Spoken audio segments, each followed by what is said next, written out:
Bueno, buenos días. Nos encontramos hoy en el día lunes, arrancando la semana de 26 de febrero, en la ciudad de Presidencia Roque Saspeña, en la Casa de la Memoria. Estamos con el coordinador, Marco Fleita. Buen día, Marco, ¿cómo estás? Buen día, nada, muy bien. Estamos, como bien dijiste, en un espacio de memoria, el último constituido en la provincia del Chaco, y nada, justo en este mes que es tan trascendental, que estamos entrando a marzo, nada, tiene un rol muy significativo este espacio para la comunidad, ¿no? Claro, sí, justamente la idea de la entrevista es, ya que se avecina un nuevo aniversario del 24 de marzo. Bueno, para ahí la pregunta principal sería: ¿por qué se creó la Casa de la Memoria y cuál es la función que cumple? Claro, nosotros a nivel nacional tenemos una ley que nos permite visibilizar en algunos casos y refuncionalizar en otros, como es este caso, los lugares donde durante la última dictadura cívica-militar funcionaron centros clandestinos de detención, tortura y exterminio de argentinos y argentinas, ¿no? Lo que naturalmente,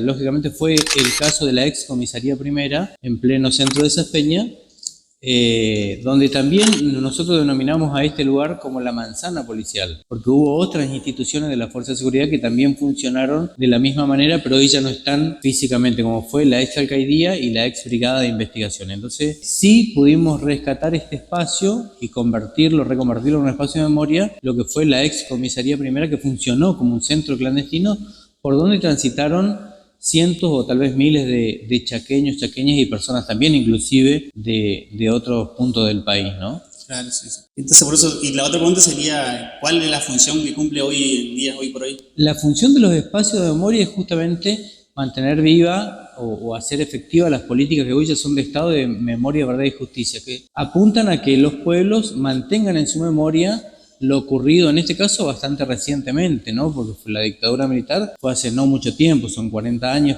el año pasado que nosotros recuperamos la democracia, y fue todo un evento. Entonces la finalidad de estos espacios es poder transmitir a las generaciones futuras lo que acá ocurrió durante la última dictadura cívico-militar, intentando de que naturalmente no se repita nunca más, ¿no? Claro. Bueno, también por ahí, como dice la frase, un eslogan que dice: el que olvida la historia comete los mismos errores. Claro, sí, sí. ¿Y qué actividad vienen realizando acá en la Casa de la Memoria? Bueno, nosotros tenemos una fuerte interacción el año pasado. Nosotros este 24 de marzo vamos a cumplir un año de funcionamiento. El 24 del año pasado se inauguró este espacio de memoria y durante este año la verdad que tuvimos muchísimas actividades. Tenemos una fuerte interacción con el sistema educativo provincial, o sea, todos los colegios, escuelas, institutos terciarios, universidades, tuvieron algún paso ya por este espacio de memoria y la verdad que fue muy, muy rico el intercambio. Por un lado, lo que nosotros pudimos contar, lo que acá ocurría, desarrollamos el contenido de este espacio con tiempo que nos permitió,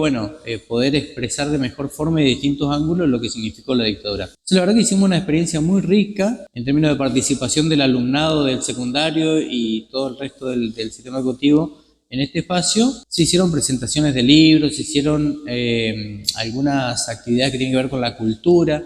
La verdad que fue un año bastante intenso, muy rico, y pretendemos, de acá para adelante seguir repitiéndolo, ¿no? Claro, sí.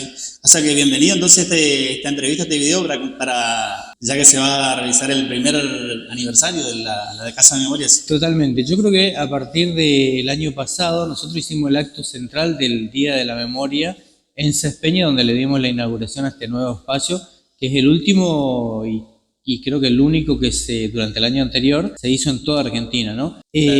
Y lo que vamos a hacer seguramente de acá para adelante va a ser que año de promedio en Resistencia se haga la vigilia y el acto central de Saspeña, o en este caso, como fue este año, va a ser seguramente la vigilia acá en Saspeña y acompañaremos el acto central en la ciudad de Resistencia. Ah, sería la inversa esta vez. Exactamente. O sea, en la provincia del Chaco tenemos 2 espacios de memoria, ¿sería? Tenemos 3 espacios y debería ser 4 dentro de no mucho tiempo. Uno es la Brigada de Investigaciones de la Ciudad de Resistencia, que está frente a la Plaza Central. El otro es el Parque Temático en Margarita Belén. Y este sería el tercero en la ciudad de Saspeña. Pero estaría faltando también el de Napalpí, que a partir del juicio de la verdad, el fallo judicial indica que ahí se tiene que emplazar un espacio de memoria que también permita contar lo que significó ese genocidio en Napalpí. Claro. ¿Tenés idea de cuánto espacio de memoria hay en la Argentina? Señalizados e identificados aproximadamente 800, más menos. Pero sabemos que fueron muchísimos más. Los centros clandestinos fueron muchos más. Los espacios y sitios de memoria son 800 más menos. Sí. Y lo que por ahí lo más conocido, que se conoce a nivel país, digamos, están en Buenos Aires, ¿no? Te repito, yo para que los que no conocen, centros clandestinos hubo muchísimos en toda Argentina, en todo país. Muchos de ellos fueron, por ejemplo, las comisarías de los lugares. ¿Qué son centros clandestinos? Lugares donde tenían detenidas a personas de forma ilegal y fueron sometidas a tormentos, torturas, violaciones, el robo de bebés, desaparición, asesinato, etc. Entonces, eso ocurrió en todo el país. En algunos lugares fueron instituciones visibles, en otros lugares fueron hasta inclusive lugares desconocidos, ¿no? Claro. Que hoy ya no están físicamente. Sí. Entonces fueron muchísimos. Y por ahí, ¿cuánto fue la etapa que duró de la gente, por ejemplo, que tuvo la suerte, por así decirlo, de volver con vida de 2 años, 3 años, cuando estuvieron cautivos?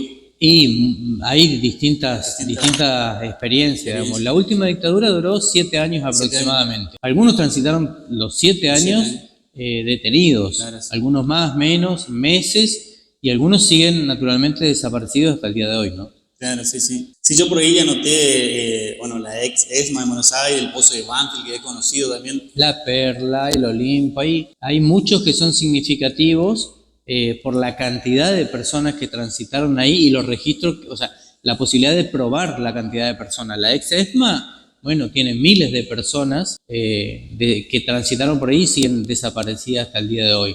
La Perla en Córdoba fue otro lugar muy significativo por la cantidad de personas y testimonios que se pudieron rescatar que han transitado por ese lugar. Acá nosotros en la ex comisaría primera de Saspeña tenemos todavía datos inciertos porque era un lugar de paso. O sea, por este lugar nosotros estamos en el centro de la provincia del Chaco, atravesado por 2 rutas nacionales. Razón por la cual la mayoría de la gente del interior tiene que pasar obligadamente por Saspeña para dirigirse a Resistencia o a otros lugares. Entonces, acá por la ciudad de Saspeña, en este centro clandestino, pasaron cantidades que todavía no podemos determinar porque eran personas que eran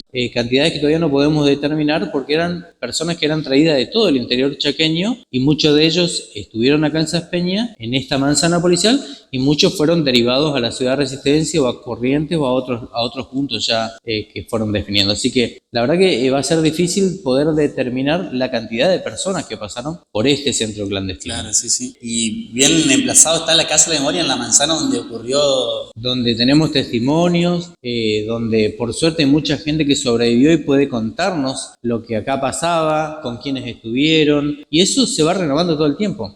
Hay personas que se siguen acercando, que no quieren ser visibles porque naturalmente les quedó mucho temor de esa época o de las cosas que acá ocurrieron o que les ocurrieron. Entonces nosotros naturalmente resguardamos esos testimonios porque así corresponde, y nos seguimos enterando y seguimos construyendo ese pedacito de historia tan triste que fue para la Argentina, que fue la última dictadura cívico-militar. ¿Qué tan grande fue el significado de este proceso antidemocrático, por así decirlo, y criminal? Y fue enorme en términos de la cantidad de detenidos desaparecidos, 30.000, que es una cantidad muy significativa. Nosotros, como te digo, seguimos reconstruyendo esa historia y probablemente sean más, porque hay mucha gente que estuvo detenida por lapso de tiempo relativamente corto, que fueron sometidos a tormentos, torturas, etcétera, y nunca hizo la denuncia. Nosotros seguimos charlando con personas que se acercan y cuentan que estuvo detenido, pero nunca hicieron la denuncia de que ellos fueron detenidos durante la última dictadura cívico-militar. Y en términos socioeconómicos, naturalmente también eso es lo que por ahí muchas veces no se ve, que las dictaduras fueron el brazo armado para algo determinado y lo de fondo, la razón final de la dictadura era imponer en toda Latinoamérica un modelo socioeconómico determinado. ¿Qué es esto? Hacer con la economía de los países algo, y ese algo naturalmente favorece a un sector y seguramente no a otro, a los sectores populares, a los trabajadores, etcétera, o a la economía interna del país. Está clarísimo que no lo favoreció por su política de corte liberal en términos económicos. Entonces, lo que tenemos que entender que la finalidad de las dictaduras en Latinoamérica fue imponer un modelo económico determinado en los países a fuerza de terrorismo de Estado, porque naturalmente no es conveniente para el grueso de la población ese modelo económico, y la metodología que se utilizó fue el terrorismo de Estado. Hoy ya se utilizan otras formas. De hecho, hubo un par de experiencias en Argentina y Latinoamérica donde ya se imponen ese mismo modelo económico ya sin la necesidad de las dictaduras. Claro. Se utilizan otros mecanismos. Claro, sí, hoy ya casi terrorismo informático. Lo que hace no tanto tiempo empezamos a conocer como el lawfare, un sector del Poder Judicial, un sector de los medios concentrados de comunicación que van generando nuevos gobiernos, nuevas formas de pensamiento, etcétera, etcétera. ¿Y cómo fue estos últimos años, reconocido o no, por ahí, por cierta parte de la política, que siempre por ahí se puso en duda los 30.000 desaparecidos, que es algo muy doloroso para los familiares que tuvieron que pasar por ese proceso? La verdad que bueno, eso se llama negacionismo, o sea, tenemos los negacionistas y lo que hacen apología de la dictadura. Nosotros justamente en estos espacios nos permite acercar elementos para rebatir eso.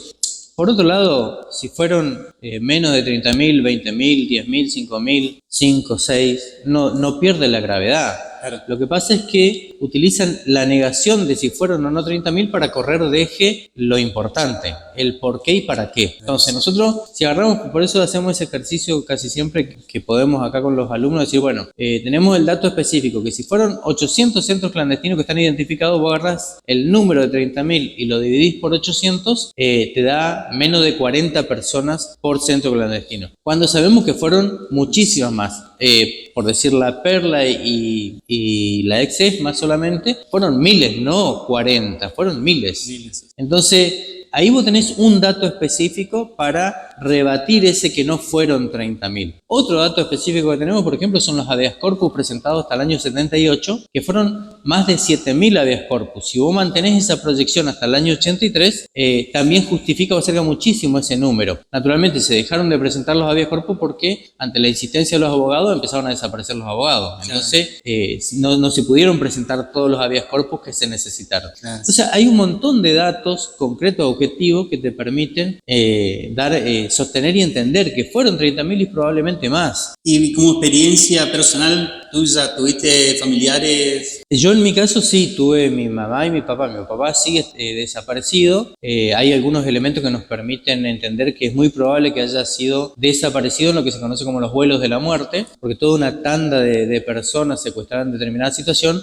corrieron con esa suerte. Entonces probablemente no se encuentren en esos cuerpos para poder comprobar esto, ¿no? Entonces, en el caso de mi papá, sigue desaparecido. Es muy probable que fue arrojado de un avión vivo, como a tantas personas le ocurrió. Y en el caso de mi mamá, estuvo sí detenida en distintos centros clandestinos, que por ejemplo acá en Sáenz Peña hay algunos que ya no están más. O sea, ella no estuvo detenida en esta comisaría. ¿Se la iban trasladando? La iban moviendo de lugares. Ella algunos lugares identificó, otros naturalmente no, porque eran trasladados, vendados sus ojos y en situaciones muy delicadas. Pero sí, por ejemplo, pudimos recuperar el testimonio de personas que estuvieron detenidas con mi mamá, que nos comentan en qué otros lugares estuvieron y bueno, y lo que le ocurrían ahí a las personas, ¿no? Así que sí, en mi caso yo tengo familiares directos que tuvieron que ver con la represión de la dictadura. Y de ahí viene, ¿no?, la asociación, ¿cómo puedo llamarlo? Hijos. Hijo es uno de los organismos de derechos humanos reconocidos. Nosotros justamente en este ambiente lo que hacemos es reflejar un poquito la lucha y lo que significó el aporte que le hizo a la sociedad cada organismo. Tenemos las madres y las abuelas e hijos, que tienen sus características distintas, ¿no? La madre y las abuelas, naturalmente, las madres reclamando por la prisión con vida o conocer qué pasó con sus hijos en la dictadura, en plena dictadura, a pesar de que no se podían juntar más de 2 o 3 personas en una plaza, ellas, se organizan, vencen sus miedos. Muchas de las madres y las abuelas siguen también desaparecidas hasta el día de hoy, a partir de haberse organizado y hacerle frente a la dictadura y hacer visible lo que estaba pasando en el país, pero lograron también ser un actor fundamental para que el resto de los países fuera de Argentina conocieran lo que acá estaba pasando y así también acorralar a la dictadura. En el caso de Hijos en particular, tiene otras características. Se consolida, se organiza a partir ya de un sistema democrático. No había un ejército, un Estado que te perseguía, era ya en democracia para visibilizar y llevar a la justicia a los genocidas que seguían estando impunes después de haberse recuperado la democracia. Razón por la cual yo creo que también es un aporte importantísimo, digamos, al juzgamiento de más de 1.000 genocidas en Argentina, cosa que en el resto de Latinoamérica todavía cuesta, digamos, ¿no? Entonces son ejemplos de lo que los organismos de derechos humanos fueron aportando en distintas etapas de nuestra historia argentina, ¿no? Claro, sí. Y todavía, ¿no?, faltan muchos hijos, nietos por recuperarse, ¿no? Nosotros, uno de los datos que tenemos es que durante la última dictadura cívico-militar parieron de forma, clandestina, más de 500 personas, mujeres, parieron sus hijos en estos centros clandestinos. La gran mayoría fue robado, estos bebés fueron robados, vendidos, algunos abandonados en orfanatos, y recién se fue restituyendo la identidad de 133 de esos más de 500 bebés que desconocen su verdadera identidad, ¿no? Entonces, en ese trabajo tuvo mucho que ver Abuelas de Plaza de Mayo, que generó un banco genético donde familiares de estas personas que nacieron en cautiverio van y dejan su muestra de sangre y así fueron recuperando la identidad. Hasta hoy 133 personas. Bien. Y, o sea, y la lucha va a continuar, va a seguir por recuperar la memoria y para que no se olvide todo lo que pasó. Pero también la pregunta es, ¿la justicia actuó como tendría que actuar o todavía faltan genocidas Por ser juzgados? Por ser juzgados. No, faltan muchos. En algunos casos, muchos murieron porque ya están viejos, digamos, por una cuestión biológica, murieron sin ser juzgados y quedaron impunes. Muchos otros, porque nosotros, los organismos de derechos humanos, los familiares, etcétera, no acusamos por acusar, hay que presentar pruebas. Que los genocidas gozan, como corresponde a cualquier persona que no les pasó a estos 30.000 detenidos desaparecidos, de todo el proceso judicial garantizado. O sea, ellos pueden defenderse y vos tenés que comprobar que realmente hicieron lo que hicieron o fueron lo que fueron. Entonces, muchas veces las pruebas son insuficientes, muchas veces también las personas que pudieran declarar en contra de los genocidas ya fallecen o hay todo Entonces hay mucha gente que sigue siendo impune, que fueron genocidas, que fueron torturadores, violadores, que robaron bebés, siguen quedando impunes por la imposibilidad de probar, que no los exime de la cosa, pero bueno, como corresponde, si uno no se prueba que es culpable, es inocente. Y así tiene que ser. No ocurrió así esto con los 30.000 detenidos desaparecidos, porque cuando vos estabas detenido, no tenías, eran violados todos tus derechos, a la defensa, a la identidad, un montón de derechos que no pudieron acceder, digamos, los detenidos desaparecidos de Argentina, ¿no? Claro, sí, sí. Bueno, volviendo a la pregunta del principio que te había preguntado de los trabajos que se venían realizando, me decía, bueno, de los alumnos que pasan por acá, ¿qué sensación le causa a los alumnos, adolescentes, encontrarse con tanta historia que por ahí muchos no conocen? Sí, la verdad que es variada la impresión que les da. Primero que nada, hay un profundo desconocimiento de este pedacito de la historia argentina en las generaciones que ya nacieron en democracia. Por suerte, mucha la generación que vinieron nacieron en democracia y todos sus alumnos son nacidos en democracia. Por un lado, vemos que hay un profundo desconocimiento de lo que significa no tener la democracia o que en el país hace 40 años atrás estuvo este proceso dictatorial, ¿no? También descubrimos que hay muchos docentes que desconocen una buena parte de toda esta historia también. Entonces, por un lado, es el asombro del descubrimiento, sí. Che, esto pasó también acá, porque muchas veces se ven películas, muchos piensan que esto ocurría en Buenos Aires o en otros lugares. Sí. No se toma conciencia que eso pasó en todo el territorio argentino hasta el último de los rincones. Entonces descubren. Cuando descubren y comprenden, digamos, lo que significaba estar en un centro clandestino, la sorpresa es aún mayor. Pero también es mayor, por ejemplo, cuando descubren de que eso les ocurrió muy probablemente a algún tío, algún abuelo. Por ejemplo, nosotros tuvimos una magnífica organización campesina que fue Ligas Agrarias, razón por la cual plantearon ellos un modelo económico distinto, una propuesta distinta de la economía, razón por la cual fueron perseguidos de una forma terrible. Dirigentes y adherentes de Ligas Agrarias. Entonces descubren de que muchos tíos, abuelos, parientes que estaban vinculados al sector rural fueron también perseguidos por la dictadura y eso nos pasó a todos los aspeñenses, a la gente del campo, a la gente del interior. Entonces es sorpresa y conciencia. Entonces cuando realmente comprenden lo que significa un Videla, un Macero, un Agosti en la historia argentina, ahí recién logran entender o tener una posición un poco más razonable de por qué nunca más debe haber una dictadura en cualquier país, ¿no? Sí, sí. Bueno, como decía también que se hicieron muchos libros, presentaciones de libros acá, y bueno, seguramente esos libros también sirven para en alguna materia de la escuela, seguramente tratar esos libros o preguntas relacionadas con la dictadura.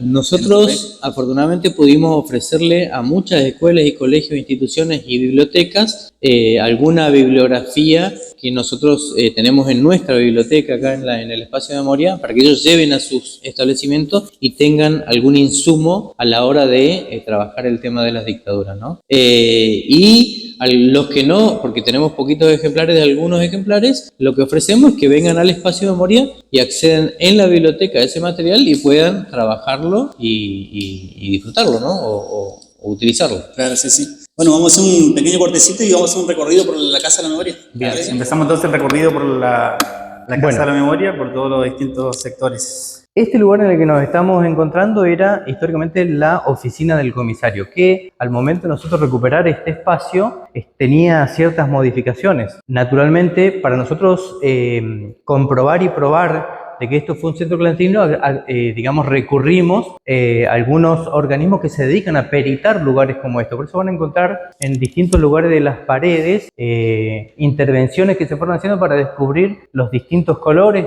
con los que fue pintada las paredes durante años, que nos permite, por un lado, si aparece una persona que nos puede brindar su testimonio, y en sus recuerdos aparece que cuando él estuvo detenido en este lugar tenía tal o cual color la pared, coincida ese testimonio con lo que él recuerda, ¿no? Entonces tenemos la prueba física y el testimonio de la persona que viene acá, que va ocurriendo, ¿no? Claro. Este lugar era la oficina del comisario, que al momento de nosotros hacernos de este espacio tenía ciertas modificaciones y muchos de los centros clandestinos tuvieron algunos a conciencia y otros por el paso del tiempo, modificaciones que al momento de presentarse una persona que estuvo detenida en el lugar no coincide su testimonio, su recuerdo con lo espacial. Eso pasó en la ESMA, por ejemplo, donde se sacaron, ascensores, se modificaron sustancialmente algunos lugares para que las personas cuando vinieran no coincidiera su relato con lo que ellos recordaban del espacio. En este caso, acá había un bañito, había una puerta en ese lugar, y esta puerta que hoy está recuperada había sido tapiada. Entonces, lo que el equipo del LIGIAT, que es un equipo interdisciplinario de la Universidad de Tucumán que se dedica a peritar lugares como estos, hace es peritar todo el lugar, la cuestión espacial, la cuestión edilicia, y lo deja lo más parecido a cómo estaba cuando funcionó como centro clandestino durante la última dictadura militar. Entonces se recuperaron algunas aberturas, se hizo todo este trabajo sobre las paredes para descubrir la cantidad de veces que se pintó, y otras técnicas que fueron desarrollando en todo el espacio durante todo el tiempo de remodelación. Entonces este ambiente, lo que nosotros quisimos hacer es explicar básicamente cómo se planifica y se ejecutan las dictaduras en toda Latinoamérica. No fue solo en Argentina. Por ejemplo, en ese banner nosotros vemos el resto de los países de Latinoamérica que rodean Argentina con sus distintos procesos dictatoriales en términos de fechas y de actores, ¿no? Entonces, en este lugar lo que hicimos hacer es eso, explicar que el Plan Cóndor fue diseñado en Estados Unidos, básicamente, implementado en todo el Cono Sur con sus correspondientes actores, ¿no? Quisimos trabajar dos conceptos que son fundamentales para nosotros, entender qué es una dictadura y qué es un genocidio con los distintos ejemplos. Por eso también incluimos ya acá a la masacre en Napalpí, porque fue un genocidio que ocurrió también en el interior de Chaco anterior a la última dictadura cívico-militar argentina, ¿no? ¿Este sería una de las imágenes de Napalpí? Sí. Ahí nosotros charlamos y desarrollamos lo que hace poco tiempo en la provincia del Chaco se llevó adelante, como se conoce como el juicio de la verdad, que les permitió demostrar que lo de Napalpí también fue un genocidio. Claro, sí, exactamente. ¿Seguimos entonces? Bueno, seguimos el recorrido. En este segundo ambiente, lo que nosotros quisimos hacer es reflejar que, por ejemplo, en Argentina nosotros recordamos todos los 24 de marzo el Día de la Verdad, el Día de la Memoria, pero también hacer un recorrido sobre la historia argentina, que en realidad no fue una dictadura, la del 76 al 83 solamente, sino que tuvimos 6 golpes de Estado a lo largo de nuestra historia en Argentina. Entonces ahí tenemos las distintas fechas y los distintos actores en esos golpes de Estado. Siempre recordamos naturalmente la del 76 al 83 porque la que dejó un saldo más sangriento, negativo en todo sentido, en la cantidad de personas damnificadas de todo el pueblo argentino, pero más precisamente 30.000 detenidos desaparecidos, y lo que significa significó en términos de la economía. Por eso en este lugar nosotros también explicamos cuando insistimos que las dictaduras tenían por finalidad imponer un modelo económico determinado y lo que significaba, ¿no? Se cerraban fábricas, la cantidad de centros clandestinos, lo que pasaba con la deuda externa, lo que pasaba con la inflación, que hoy mucho lo podemos también usar como paralelismo. Cuando se habla de un modelo económico de corte liberal, ¿qué es lo que ocurre con las economías? Insisto, antes se necesitaba un golpe de Estado, la fuerza del terrorismo de Estado para poder imponerlo. Hoy ya tenés una fuerza propagandística, digamos, si se quiere, para lograr que se impongan estos modelos económicos sin la necesidad de la violencia extrema, como fue en este caso el terrorismo de Estado, ¿no? Claro. Y esto también llevó un montón de trabajo recuperar todo lo... O sea, que no se hayan manipulado, ¿no? Los números. Claro, la construcción de esto es a partir de testimonio, de información, de investigación. O sea, acá por suerte nosotros podemos mostrar con números concretos y hechos concretos lo que estamos sosteniendo desde los espacios de memoria. Que aparte hay una investigación, hay libros, hoy nosotros lo podemos contar ya, como decimos, con el diario del lunes. Claro, sí. O sea, hoy ya conocemos mucho de esto, se probó mucho, hay un montón de gente que hizo todo un trabajo de investigación que a nosotros nos permite poder contarlo ya efectivamente, ¿no? Bien. ¿Seguimos por acá? Seguimos el recorrido. Entonces me contaba de las pintadas de las paredes, por ejemplo, en este caso, ¿lo cambiaban en ese proceso de esos 7 años o también después No, durante todo el tiempo. todo el tiempo? Todo el tiempo. Con O sea, esa nosotros, intención de claro, camuflar todo. por ejemplo, hay personas que pueden venir y decir, yo estuve detenido en este lugar y solamente me acuerdo que porque había gente que la traían vendada, Sí, sí. y muchas veces quedaba solamente mirando una pared durante X cantidad de tiempo y podía recordar, o un ambiente determinado, el color que estaba pintado. Y eso es muy importante, pues entonces por eso, cuando nosotros descubrimos las distintas capas de pintura, podemos ver que fue cambiando notoriamente. En este lugar, nosotros tenemos una anécdota muy, muy interesante. Como se puede ver, esto nunca fue un sector de calabozos, era un sector de oficinas que en este caso particular, a partir del testimonio de un sobreviviente que fue un docente rural, que es traído a este lugar y sometido a tormentos, torturas, es que pudimos determinar que en este lugar específico, que era una oficina, en ese momento acondicionado para tener personas detenidas de forma ilegal y ser sometidas a torturas, tormento, nosotros ahí tenemos la historia de un dirigente rural, que es Walter Medina, que este docente rural, al momento de ser traído acá y compartido este lugar, que era una oficina donde fue torturado, junto con otras personas, él comenta, cuando a mí me traen, me golpean, cuenta todo como lo que ocurre en este lugar donde estamos parados, pero en un momento lo ingresan acá y había varias personas colgadas de sus brazos, muy, muy lastimadas, donde, bueno, naturalmente después lo siguieron torturando a él. Entonces, el equipo del IGIAD nos pide que esto lo tengamos semi-clausurado, si se quiere, que no hagamos intervenciones dentro del lugar, por si el día de mañana las nuevas técnicas de la ciencia permiten que podamos investigar un poco más sobre esto. De todas formas,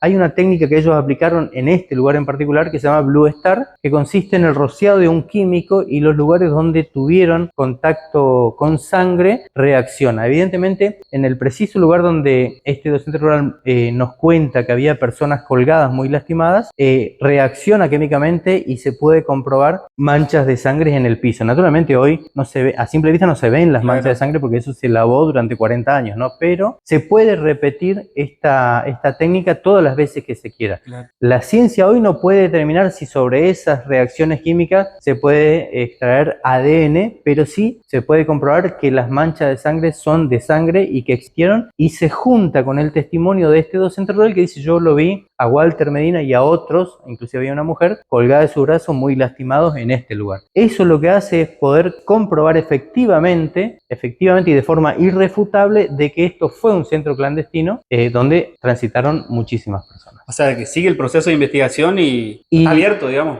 Y sigue abierto y vamos a seguir descubriendo muchas cosas en tanto en cuanto la gente vaya acercando sus testimonios también, ¿no? Así que eso seguramente que es para muchos años más todavía. ¿Seguimos por acá? Seguimos por acá entonces.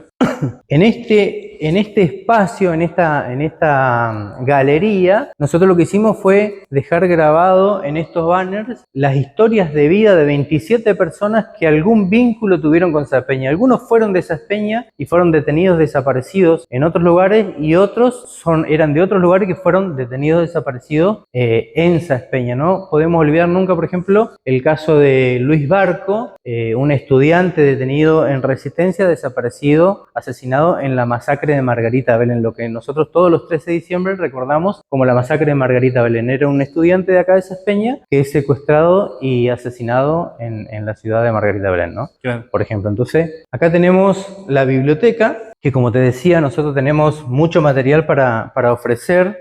Algunas veces le podemos ofrecer un ejemplar para que lleven a los establecimientos educativos, a sus bibliotecas, y los que tenemos poquitos los invitamos a que vengan y los ocupen acá en la biblioteca, ¿no? Entonces tenemos, la verdad, que bastante material, muy interesante. Muchos de ellos tienen que ver específicamente con lo que fue la historia del Chaco en términos de la represión, ¿no? Como el Montemadre, algunos libros de algunos dirigentes rurales que fueron escribiendo de las ligas agrarias. Así que la verdad que no es tanto como quisiéramos, pero tenemos material como para ofrecer y que lo puedan trabajar en el sistema educativo, ¿no? Claro, sí, porque son libros que incluso no se encuentran en cualquier librería por ahí. No, porque aparte también fueron tiradas, algunas tiradas chicas, digamos, en términos de cantidad, y se agotan. Entonces, algunos cuesta inclusive hasta conseguirlos. Claro. Entonces, Sí. bueno, nosotros acá tenemos esto como material de... Y esto cualquier persona puede venir a visitarlo, a leerlo. Totalmente. Acá. Nosotros tenemos un sistema de pedido de visita que es a la institución educativa, acordamos por un medio, por correo, por teléfono, y a la gente común que viene y quiere visitar, hay un correo donde ustedes piden un turno. Generalmente lo trasladamos todo para los días viernes, para que sean todos juntos, y ahí les ofrecemos una visita guiada. Salvo excepciones que, bueno, haya alguna situación que amerite. Nosotros somos bastante flexibles, si podemos o debemos ocuparnos de alguna visita guiada de otra forma, también estamos abiertos a hacerlo, naturalmente. Claro. Este es lo que estábamos hablando por ahí hoy, que este ya es más actual, ¿no? Sí. La democracia en peligro. Por ahí hoy se Claro, está hablando mucho de eso. Exactamente, las distintas formas de imponer ya pensamientos, modelos económicos, ya sin la necesidad de los cuarteles, digamos, de la violencia del ejército, ¿no? Exactamente. La verdad que es un lugar recomendado para aquellos que les gusta la lectura y la historia de nuestro país. Después, bueno, nosotros en este ambiente, en particular, lo que quisimos hacer es recrear un poco la historia de las ligas agrarias, objetivamente, ¿no? Que fue la mayor organización campesina probablemente de Argentina, por la cantidad de adherentes que tuvo, las distintas provincias a las que involucró, todo el NEA prácticamente, la calidad de sus reclamos en términos de política productiva y naturalmente la persecución que sufrieron producto de esa resistencia a ese modelo económico que ellos veían que empobrecía, condenaba al atraso, etcétera, etcétera, ¿no? Entonces, en este lugar lo que hicimos fue justamente reflejar un poquito lo que fue las ligas agrarias, sus reivindicaciones, los distintos puntos donde era más fuerte en la provincia del Chaco y algunas de las personas que siguen desaparecidas hasta hoy que tuvieron que ver con las ligas agrarias en este lugar, ¿no? Y bueno, acá algún material que refleja también lo que era en esas épocas la organización de las ligas agrarias, las formas en que eran estigmatizados los dirigentes o referentes de las ligas agrarias, incitando a la población a que los delate, tratándolo de delincuentes subversivos, etcétera. Toda una serie de cosas que nosotros desarrollamos esa temática acá y le explicamos a la gente y descubrimos que muchos de los alumnos que pasan por acá en alguna medida tuvieron algún tío, algún familiar que en algún momento les contó que era de las ligas agrarias y acá descubren un poco más a fondo qué eran las ligas agrarias. Entonces, la verdad que me parece que es un aporte fundamental porque naturalmente no hay tanta bibliografía que exprese lo que significó un fenómeno muy significativo en términos de organización social y económico también, porque planteaban una posición económica determinada que iba naturalmente a contrapelo de ese modelo liberal de la economía que expulsaba, concentraba la economía y condenaba a la postergación a miles y miles de familias campesinas de toda Argentina, no solo de Chaco o del NEA, ¿no? Entonces pasaron a ser el enemigo de este proceso dictatorial, ¿no? Claro, sí, sí. ¿Seguimos entonces? Seguimos recorrido. Esto es lo que a nosotros nos quedó como muestra estática, lo que decimos la parte museística, si se quiere, que eran los calabozos. Calabozos que siguieron funcionando inclusive durante mucho tiempo en la democracia en el ámbito de la comisaría primera, ¿no? Claro. Nosotros hasta hace no tanto tiempo seguimos recibiendo testimonio de personas que nos cuentan que estuvieron acá detenidos durante la última dictadura cívico-militar, nos cuentan con quiénes estuvieron, o sea, la verdad que nos sorprende porque tenemos personas, vecinos de Saspeña o del interior, que vienen y nos dicen, sí, yo estuve, por ejemplo, en el caso de una mujer que viene y nos cuenta, estuvo detenida en esta misma celda, junto con otra compañera y una criatura chiquita, que estuvieron un buen tiempo detenidas acá, en las condiciones en que tuvieron. Nos comentan que justamente acá no fueron torturadas acá, pero sí trasladadas a Resistencia, a la Brigada de Investigaciones de Resistencia, y ellas sí las torturaron. Vos fíjate cómo en alguna medida seguimos reconstruyendo esta historia o entendiendo cómo funcionaba este lugar como parte del circuito represivo del interior chaqueño, ¿no? Claro. ¿Y esta comisaría hasta qué año estuvo funcionando? No recuerdo bien, pero ponerle hasta hace unos 10 años. 10 años. Siguió funcionando como comisaría. Este es un calabozo ya más grande que fue rescatado también, estaba muy deteriorado. Lo que pudimos hacer es mantener las paredes como estaban, el piso. Se hizo toda una investigación sobre la parte subterránea del piso inclusive. Y se lo acondicionó lo más parecido, se conservó lo más que se pudo este lugar que muchos recuerdan. ¿Y acá estaba dividido por sectores o era solo un cuadrante? Y fue sufriendo modificaciones. Durante algún tiempo, evidentemente esta parte que es un baño, ahí había mejitorios, había un inodoro y una ducha, en algún momento estuvo como accesible al resto del espacio. Y en otro momento, como ven, una de esas dos puertas las pudimos recuperar, que estaban tapiadas, y en algún momento los detenidos tenían que salir hacia afuera y entrar por esa otra puerta. Y fue sufriendo modificaciones a lo largo del tiempo, de acuerdo a las necesidades. Claro. No podemos establecer bien claro en qué años todavía, no podemos establecer en qué año fue que sufrió las modificaciones, pero sí pudimos comprobar de que fue modificado durante distintos procesos, ¿no? Claro. Ese banquito que se ve allá era más largo y en forma de L en algún momento, porque lo comentan los mismos detenidos que estuvieron acá. Esto lo conservamos así por si el día de mañana la justicia pide un nuevo peritaje sobre el espacio con nuevos testimonios, nueva información. Entonces esto sirve, puede servir en futuros juicios de lesa humanidad, que acá en el Chaco se siguen llevando adelante y en todo el país con más o menor velocidad, con más o menor cantidad de elementos que nos permita avanzar hacia la verdad, pero se siguen llevando adelante. Entonces en algún momento este espacio podría ser material o insumo para futuros juzgamientos de genocidas de algún juicio de lesa humanidad, ¿no? Claro, sí, sí. Por eso es que lo preservamos, si bien ya se hicieron todas las investigaciones, para, si en algún momento la justicia termina que podríamos utilizar esto como prueba, esté disponible también, ¿no? Exactamente. Y ya en este último espacio, como bien charlábamos, lo que quisimos hacer es un reconocimiento a los distintos organismos de derechos humanos que fueron teniendo su injerencia en la historia argentina, ¿no? Bueno, naturalmente las abuelas y las madres nacen en un proceso de dictadura donde la vida misma de estas mujeres corrió riesgo y muchas de ellas fueron detenidas, desaparecidas, algunas inclusive arrojadas en lo que se conoció como los vuelos de la muerte, y la agrupación Hijos, que data ya de un proceso en democracia de organización que se organiza para visibilizar a los genocidas y que estaban gozando de impunidad después de tantos años, ¿no? Nosotros tenemos acá en Saspeña el caso específico de un genocida, Eduardo Wisniewski, o más conocido como Ben Nebesky, un excomisario retirado, que fue juzgado por delitos de lesa humanidad, fue después favorecido con la prisión domiciliaria, y esta persona violaba sistemáticamente la prisión domiciliaria, entonces se lo filmó, se lo fotografió, se hizo las denuncias en los lugares que corresponde, básicamente la Secretaría de Derechos Humanos de la provincia del Chaco, que es querellante en esa causa, y a partir de ahí, como demoraba la resolución de la justicia en función de que violaba la prisión domiciliaria, la agrupación Hijos organiza un escrache en la casa de este ex comisario genocida retirado de la policía de la provincia del Chaco, y a partir de ahí es que respeta la prisión domiciliaria, y nosotros decimos que, bueno, justamente muchas veces tenemos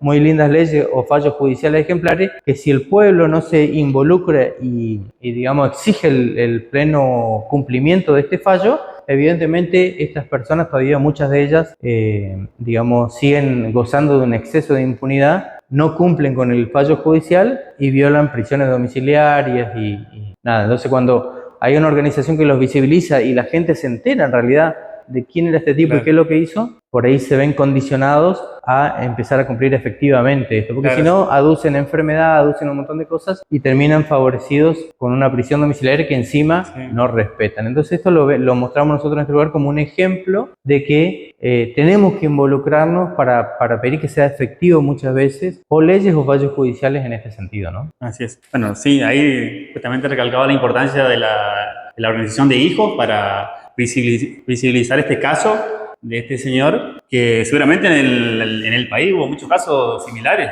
Hay muchos casos de personas genocidas que hoy están gozando de prisión domiciliaria, que la verdad que a nosotros nos parece un retroceso, digamos, porque muchos de ellos no tienen problemas de salud significativos que no puedan ser atendidos en los distintos complejos penitenciarios que deberían estar. Pero bueno, la justicia determina que esto es así, y bueno, nosotros somos respetuosos de los fallos judiciales, aunque no nos guste, salvo que después más adelante nosotros podamos conseguir legislación que revierta estas cuestiones. Pero hasta entonces siguen siendo personas sujetos de derecho a lo que nosotros tenemos que respetar, a pesar de que ellos no hicieron lo mismo con 30.000 personas detenidas desaparecidas, ¿no? Claro. Bueno, Marco, para ir cerrando la nota, ¿qué perspectiva tienen para este año que arrancó y este nuevo aniversario que se viene? ¿Qué nos puede comentar? Mira, nosotros vamos a seguir sosteniendo las actividades de este espacio de memoria con los recursos que tengamos. Hay mucha gente que inclusive se ofrece de forma voluntaria para participar o acompañar todo este proceso de difusión de lo que fue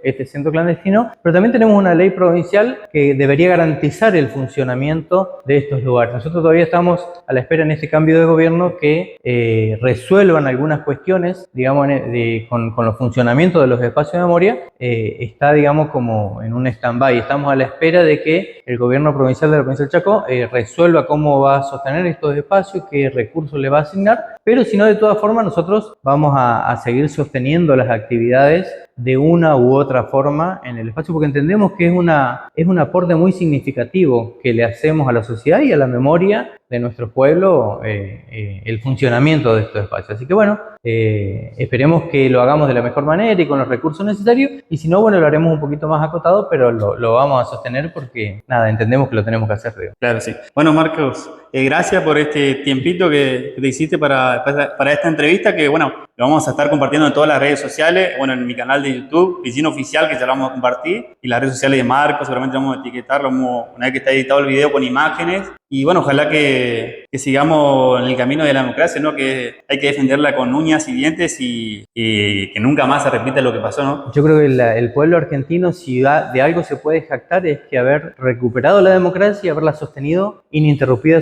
durante 40 años. Hoy lo que nos toca es discutir la calidad de la democracia que tenemos y seguir bregando por más y mejor democracia como una victoria colectiva de nuestro pueblo. Así que sí, estamos en eso, digamos. Bueno, Marcos, muchas gracias. No, gracias.